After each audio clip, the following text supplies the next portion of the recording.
نحمدہ و نصلی علی رسول الکریم اما بعد اعوذ باللہ من الشیطان الرجیم بسم اللہ الرحمن الرحیم۔ اگر آپ نے میرا یوٹیوب چینل سبسکرائب نہیں کیا تو برائے کرم اسے سبسکرائب کر لیں، لائک کریں اور احباب کے ساتھ شیئر کریں۔ آج ہم بات کریں گے مریم نواز کی دبنگ انٹری کے بارے میں۔ بہت پہلے حبیب جالم نے یہ کہا تھا، ڈرتے ہیں بندوقوں والے ایک نہتی لڑکی سے۔ کئی سال پہلے جو انہوں نے یہ شعر کہا وہ آج بھی مختلف انداز سے اور مختلف حوالوں سے آج کے زمانے میں جو ہے یہ بالکل لاگو ہوتا ہے۔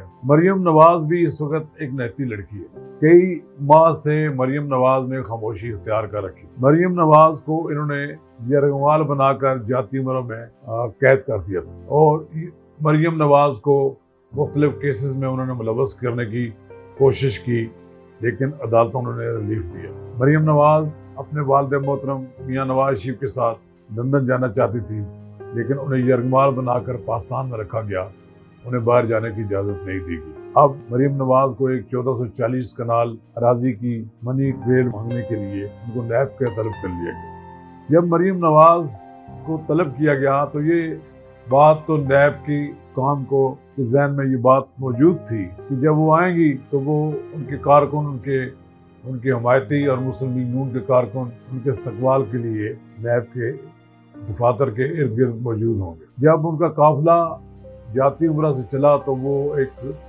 بڑا قافلہ بنتا گیا۔ 5-7 ہزار آدمی اکٹھے ہونے مریم نواز کی کال پر تو معمولی بات ہے، لیکن جب مریم نواز وہاں پر پہنچی تو ہر طرف کارکن ہی کارکن تھے، انہوں نے پر پھول برسائے اور نعرے لگائے۔ بالکل یہ غیر مسلح لوگوں کا ایک پرامن شو تھا، لیکن حکومت نے اپنی طاقت کا استعمال کر کے اس کو ایک بڑا شو بنا دیا۔ مریم نواز اپنی صفائی پیش کرنے کے لیے نیب کے ہیڈ کوارٹر میں کھڑی رہیں، لیکن نیب کے افسران کو جرأت نہیں ہوئی کہ وہ دروازہ کھولیں اور ان کو اندر بلا سکیں۔ پھر اس کے بعد نیب کے حکام نے ان کو لکھ دیا کہ آج ان کی پیشی منسوخ کی جاتی۔ سوچنے کا مقام یہ ہے کہ مریم نواز کی پیشی پر آنے والے کارکنوں پر پولیس تشدد کا کیا جواز تھا؟ کہ یہ بات درست ہے؟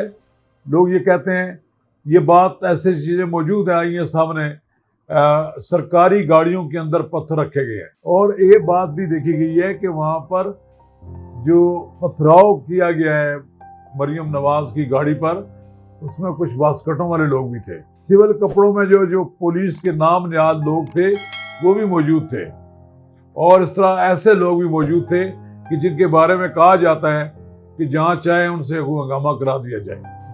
مریم نواز کی گاڑی بلٹ پروف گاڑی ہے، وہ پتھر سے تو اس کا شیشہ نہیں ٹوٹا، لیکن حیران کن بات یہ ہے کہ مریم نواز کی گاڑی کے شیشے کو جو پتھر لگا ہے اس سے سکریچ پڑ گیا ہے۔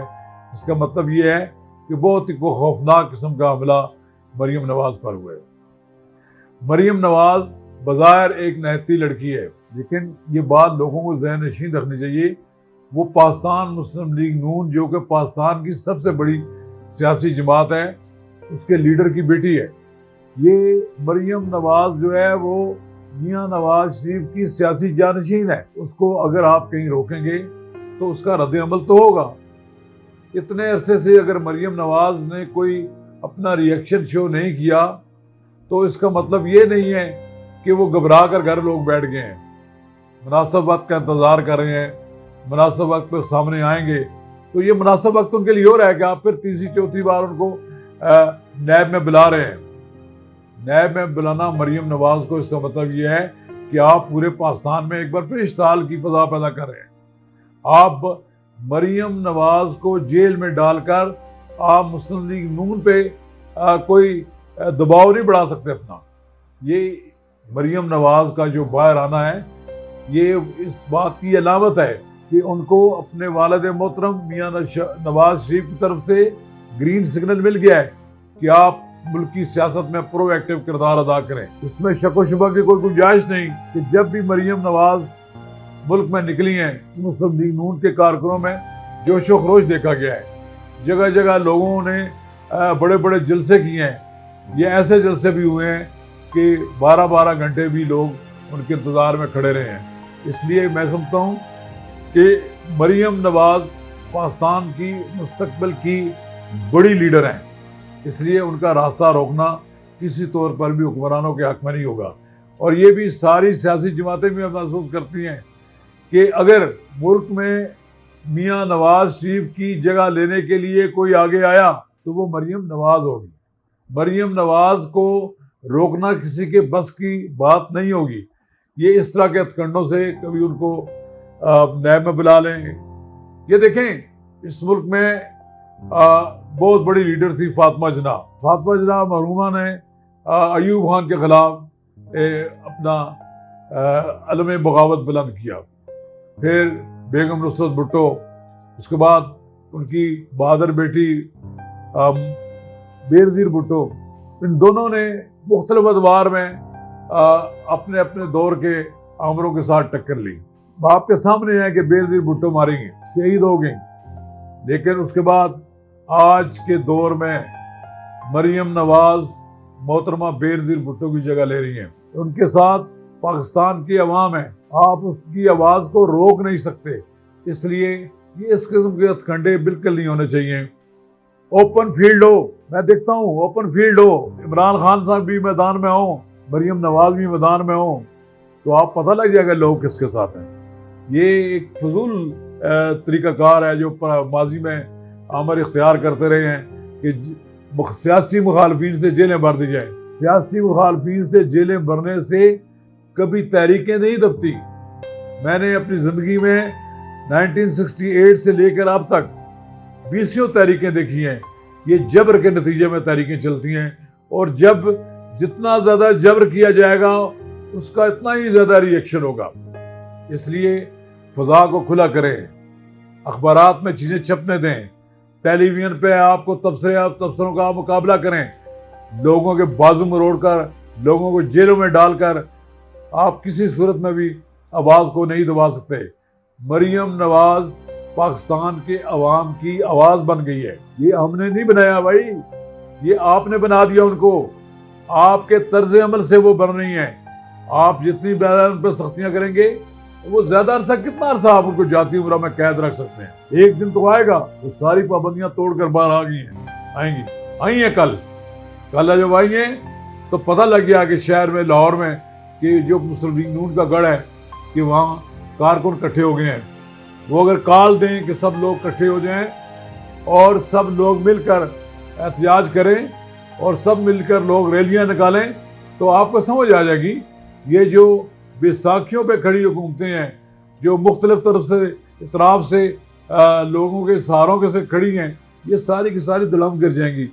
لہذا ضرورت اس بات کی ہے کہ پاکستان کے سیاسی ماحول کو کھلا کیا جائے. پاکستان کے سیاسی ماحول میں لوگوں کو سانس لینے کا موقع ملے. اگر گھٹن محسوس ہوگی تو آپ یقین جانیں یہ فسطائیت اور یہ جو آپ کہہ رہے ہیں کہ آمرانہ سوچ، یہ کسی صورت میں بھی ملک میں سیاسی تحریکوں پر قدغن نہیں لگا سکتی، روک نہیں سکتی. بالآخر اس ملک کا مستقبل عوام کے ووٹ میں ہے، اور جو عوام کا ووٹ ہے اس کی عزت توقیر کرنی ضروری ہوگی. آپ اس ملک میں الیکشن کرا دیں، آپ سمجھ آ جائے گے کہ آپ کے ساتھ لوگ کتنے ہیں، دوسری جماعتوں کے ساتھ کتنے ہیں. ووٹ کو عزت دو کا جو نعرہ تھا، اس لیے نہیں تھا کہ آپ اس کا نعرہ لگانے والے لوگوں کو تو آپ جیلوں میں ڈال دیں اور پھر ان پر دباؤ ڈال کر ان کو باہر جانے پر مجبور کر دیں. بالآخر اس ملک میں واپس آئے گا نواز شریف. بالآخر اس ملک میں آپ کو نظر آئے گی مریم نواز، آپ کو نظر آئے گا میاں شہباز شریف، آپ کو نظر آئیں گے سارے وہ لوگ جو اس وقت سرگرم عمل ہیں، جو نیب کے کیسز تو برداشت کر رہے ہیں لیکن آپ کے ساتھ کمپرومائز نہیں کر رہے ہیں. آپ کے ساتھ کوئی کمپرومائز نہیں کرے گا. بالآخر اس ملک میں جمہوریت کا علم سربلند ہوگا اور ووٹ کو عزت دو کا نعرہ جو ہے وہ کامیابی سے ہمکنار ہوگا. شکریہ.